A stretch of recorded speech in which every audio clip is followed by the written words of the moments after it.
সকলোকে নমস্কাৰ আৰু স্বাগতম জনাইছোঁ মই এষ্ট্ৰলজাৰ বিকে শাস্ত্ৰী দেৱকুল এষ্ট্ৰলজিলৈ প্লিজ চেনেল ছাবস্ক্ৰাইব কৰিব আৰু যদি ভিডিঅ'টো চাই ভাল পায় দেন প্লিজ লাইক কৰিব লগতে বেল আইকনটো টিপিব যাতে কোনো দৰকাৰী ভিডিঅ' মিছ নহয় কাৰণ ইয়াত যি মই টিপছ দিম সেয়ে মই আপোনালোকক অলপ হ'লেও যে সহায় কৰিব সেয়া মই 100% গ্ৰান্টি দিছোঁ 2024 চনৰ অসমীয়া নতুন বছৰৰ অৰ্থাৎ বহাগ মাহৰ পৰা আৰম্ভ হোৱা অসমীয়া নতুন বছৰৰ বৃশ্চিক ৰাশিৰ ৰাশিফল ইয়াত আগবঢ়োৱা হৈছে য'ত শুভ ফলৰ লগতে বিভিন্ন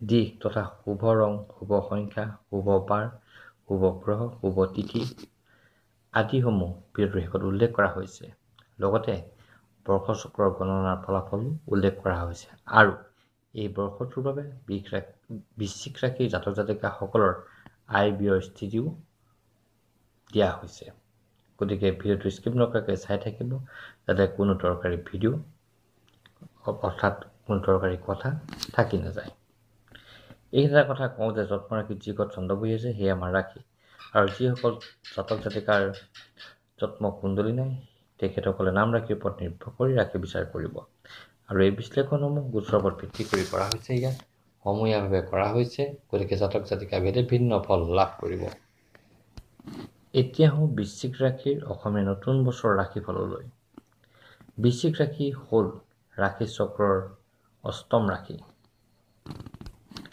নক্ষত্ৰ মণ্ডলৰ নক্ষত্ৰ নং 16, 17 আৰু 18 লৈ এই ৰাশি গঠিত হৈছে বিশাখা নক্ষত্ৰৰ শেষৰ এক পাত অনুৰাধা নক্ষত্ৰৰ 4 পাত আৰু জ্যেষ্ঠা নক্ষত্ৰৰ 4 পাতেৰে এই ৰাশি গঠিত হৈছে এই ৰাশিৰ জাতক জাতিকাসকলৰ নামৰ প্ৰথম অধ্যাক্ষৰ হ'ল দন্ত্যান আৰু জ এই ৰাশিৰ অধিপতি গ্ৰহ হ'ল মংগল এই ৰাশিৰ জাতক জাতিকাসকল সাধাৰণতে খঙাল প্ৰকৃতিৰ ধনৱান সহনশীল ৰাজ অনুগ্ৰহপ্ৰাপ্ত আমোদ প্ৰমোদ প্ৰিয় সম্পদশালী আৰু স্বাধীন মনৰ হয় এই অসমীয়া নতুন বছৰটোত গোচৰ অনুসৰি এই ৰাশিৰ জাতক জাতিকাসকলৰ বছৰৰ আৰম্ভণিতে চতুৰ্থত মংগল আৰু শনি পঞ্চমত বুধ ৰাহু আৰু শুক্ৰ ষষ্ঠত ৰবি আৰু বৃহস্পতি সপ্তমত চন্দ্ৰ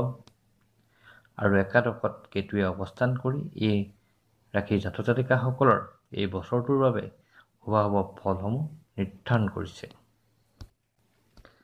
সামগ্ৰিকভাৱে ক'বলৈ গ'লে এই বৰ্ষটো এই বৃশ্চিক ৰাশিৰ জাতক জাতিকাসকলৰ বাবে এক উল্লেখনীয় বছৰ হৈ ৰ'ব মনৰ সকলো আশা পূৰণ হ'ব বেপাৰ বাণিজ্য বৃদ্ধি পাব কৰ্মক্ষেত্ৰত পদোন্নতি লাভ কৰিব চাকৰি প্ৰাৰ্থীসকলৰ মনৰ আশা পূৰণ হ'ব আৰু বিভিন্ন পথে অৰ্থৰ আগমন হ'ব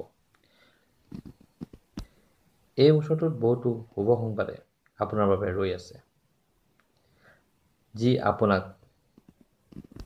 আনন্দিত কৰি তুলিব এতিয়া আহোঁ এই অসমীয়া নতুন বছৰ এই ৰাশিৰ জাতক জাতিকাসকলৰ শিক্ষাৰ ক্ষেত্ৰলৈ শিক্ষাৰ ক্ষেত্ৰত দেখা যায় যে এই নতুন বৰ্ষটো এই ৰাশিৰ জাতক জাতিকাসকলৰ বাবে এক সাফল্যৰ বছৰ হিচাপে স্বীকৃত হৈ ৰ'ব আৰু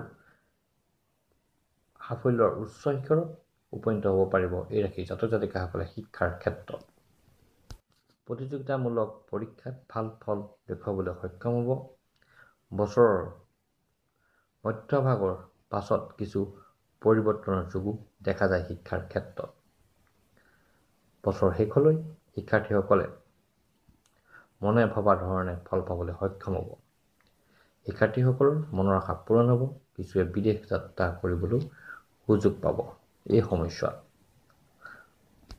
শিক্ষাৰ যোগেদি সমাজত নিজৰ মান প্ৰতিষ্ঠা কৰিব পাৰিব এই ৰাশিৰ জাতক জাতিকাসকলে এতিয়া এই বৃশ্চিক ৰাশিৰ জাতক জাতিকাসকলৰ অসমীয়া নৱবৰ্ষত প্ৰেমৰ ক্ষেত্ৰলৈ প্ৰেমৰ ক্ষেত্ৰত এই ৰাশিৰ জাতক জাতিকাসকলে অতি সুফল লাভ কৰিব সম্বন্ধ গাঢ় হ'ব আৰু কিছুৰ প্ৰেমে এক নতুন দিশত গতি কৰি বিবাহৰ ৰূপ পাবলৈ সক্ষম হ'ব যিসকলে প্ৰেম সন্ধান কৰি আছে তেখেতসকলৰ প্ৰেম স্বাদু লাভ হ'ব এই বছৰটোত প্ৰেমৰ বহুতো স্মৰণীয় মুহূৰ্ত পাৰ হ'ব এই বছৰটোত আৰু বহুতো স্মৰণীয় মুহূৰ্ত সাক্ষী হৈ ৰ'ব এই বছৰটোত বছৰৰ শেষত এই ৰাশিৰ জাতক জাতিকাসকলে প্ৰেমত এক বিশেষ মৰ্যাদা পাবলৈ সক্ষম হ'ব।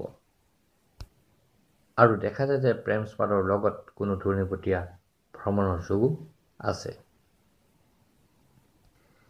এতিয়া আহোঁ এই বৃশ্চিক ৰাশিৰ জাতক জাতিকাসকলৰ অসমীয়া নৱবৰ্ষত আৰ্থিক ক্ষেত্ৰলৈ।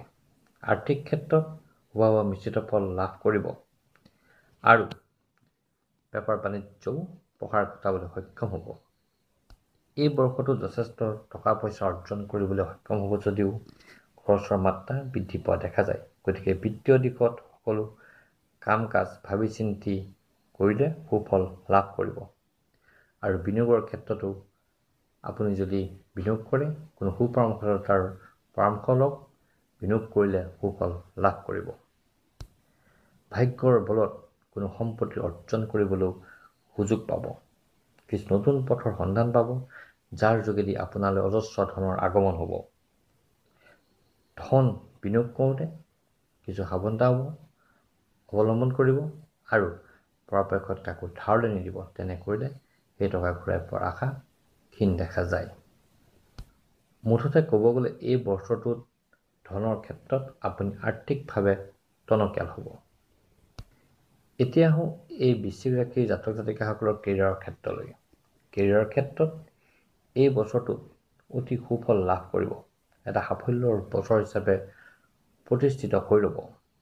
সকলো ক্ষেত্ৰতে সাফল্য পাবলৈ সক্ষম হ'ব। ভাগ্যই সকলো ক্ষেত্ৰত সহায় কৰিব। যিসকলে কৰ্মক্ষেত্ৰত জড়িত হৈ আছে তেখেতসকলে নিজ দক্ষতাৰ বলত পদোন্নতি লাভ কৰিব। কোনো উচ্চ পদত থকা ব্যক্তিৰ পৰা সহায় সহযোগ পাব, যিয়ে আপোনাৰ জীৱনৰ গতিপথ সলনি কৰিব। স্থান পৰিৱৰ্তনৰ যোগো দেখা যায় কৰ্মৰ ক্ষেত্ৰত। কিছুৰ ক্ষেত্ৰত কিছু সমস্যাই দেখা দিব পাৰে যদিও আপুনি সকলো ক্ষেত্ৰতে ধৈৰ্য ধৰা দৰকাৰ আছে, তেহে সফলতা পাব। যিসকলে কৰ্ম সংস্থাপন বিচাৰি আছে তেখেতসকলৰ কৰ্মপ্ৰাপ্তি হ'ব এই বছৰটো। ধন সম্পদৰ ক্ষেত্ৰতো যথেষ্ট ভাল দেখা যায়, কিন্তু সফলতা লাভ কৰিবলৈ যথেষ্ট কষ্ট কৰিবলগীয়াও হ'ব পাৰে। তেহে সফলতা লাভ কৰিব। এতিয়া এই ৰাশিৰ জাতক জাতিকাসকলৰ পাৰিবাৰিক ক্ষেত্ৰলৈ। পাৰিবাৰিক ক্ষেত্ৰত অতি সুন্দৰ ফল লাভ কৰিব। পৰিয়ালত সদস্যৰ সংখ্যা বৃদ্ধি পোৱাৰ যোগ আছে। পৰিয়ালৰ সহায় পাব সকলো ক্ষেত্ৰতে। পৰিয়ালৰ মান সন্মান বৃদ্ধি পোৱাৰ যোগো দেখা গৈছে। সকলো ক্ষেত্ৰতে পৰিয়ালৰ ওপৰত নিয়ন্ত্ৰণ ৰাখিবলৈ চেষ্টা কৰক আৰু পৰিয়ালক সময় দিবলৈ চেষ্টা কৰক, সুফল লাভ হ'ব। বিবাহিত জীৱনৰ ক্ষেত্ৰত দেখা যায় যে দাম্পত্য জীৱনত সুখ আৰু শান্তি বিৰাজ কৰিব, কিন্তু কোনো ক্ষেত্ৰতে ভুল বুজাবুজি হ'বলৈ নিদিব। সন্তানৰ পৰা সুখ লাভ হ'ব আৰু সন্তানৰ কৃতিত্বই আপোনাৰ মনত আনন্দ প্ৰদান কৰিব। এতিয়া এই বৃশ্চিক ৰাশিৰ জাতক জাতিকাসকলৰ স্বাস্থ্যৰ ক্ষেত্ৰলৈ। স্বাস্থ্যৰ ক্ষেত্ৰত যথেষ্ট ভাল ফল লাভ কৰিব। যদিও খোৱা বোৱাৰ ক্ষেত্ৰত কিছু সাৱধানতা অৱলম্বন কৰা উচিত, তেহে সুফল পাব। এতিয়া প্ৰতিকাৰলৈ।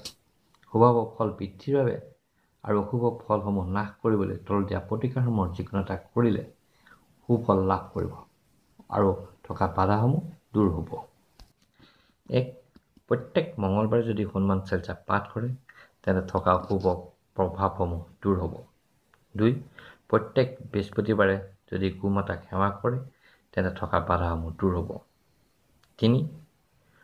সৰু ল'ৰা ছোৱালীক যদি শিক্ষণ সামগ্ৰী বৃহস্পতিবাৰ দিনাখন দান কৰে তেন্তে আপোনালৈ সুফল আহিব। 4. শনিবাৰ দিনাখন যদি শনি মন্দিৰত গৈ তিল তেলৰ চাকি দান কৰে তেন্তে থকা বাধাসমূহ দূৰ হ'ব। 5. প্ৰত্যেক মঙলবাৰে যদি আপুনি ৰঙা বস্ত্ৰ ধাৰণ কৰে বা ৰঙা ৰুমাল এখন লগত লৈ ফুৰে তেন্তে আপোনালৈ সফলতা আহিব। 6. প্ৰত্যেক শুকুৰবাৰে মা দুৰ্গাক যদি পূজা কৰে তেন্তে আপুনি সুফল লাভ কৰিবলৈ সক্ষম হ'ব। এতিয়া বৰ্ষচক্ৰ গণনালৈ। বৰ্ষচক্ৰ গণনা অনুসৰি এই ৰাশিৰ জাতক জাতিকাসকলৰ যাৰ নক্ষত্ৰ নং 16 আৰু 17 সেই নক্ষত্ৰ চক্ৰত পৰিছে। গতিকে বহাগ মাহৰ ভিতৰতে যদি কোনো দৈৱজ্ঞ ব্ৰাহ্মণক ভোজনী সহ ক'লা চাতি দান কৰে তেন্তে সুফল লাভ কৰিব আৰু শুভ প্ৰভাৱসমূহ নাশ হ'ব। আৰু যাৰ নক্ষত্ৰ নং 18 সেই নক্ষত্ৰ সমুদ্ৰত পৰিছে, যাৰ ফল ভাষণম। এই নক্ষত্ৰৰ জাতক জাতিকাসকলে যদি বহাগ মাহৰ ভিতৰতে যদি কোনো দ্ৰব্যজ্ঞৰ ব্ৰাহ্মণক ভোজনীয় শস্য দান কৰে, তেন্তে থকা বাধাসমূহ দূৰ হৈ সুফল লাভ কৰিবলৈ সক্ষম হ'ব। এতিয়া এই বৃশ্চিক ৰাশিৰ জাতক জাতিকাসকলৰ শুভাশুভ দিশসমূহলৈ। শুভ বাৰ মংগলবাৰ,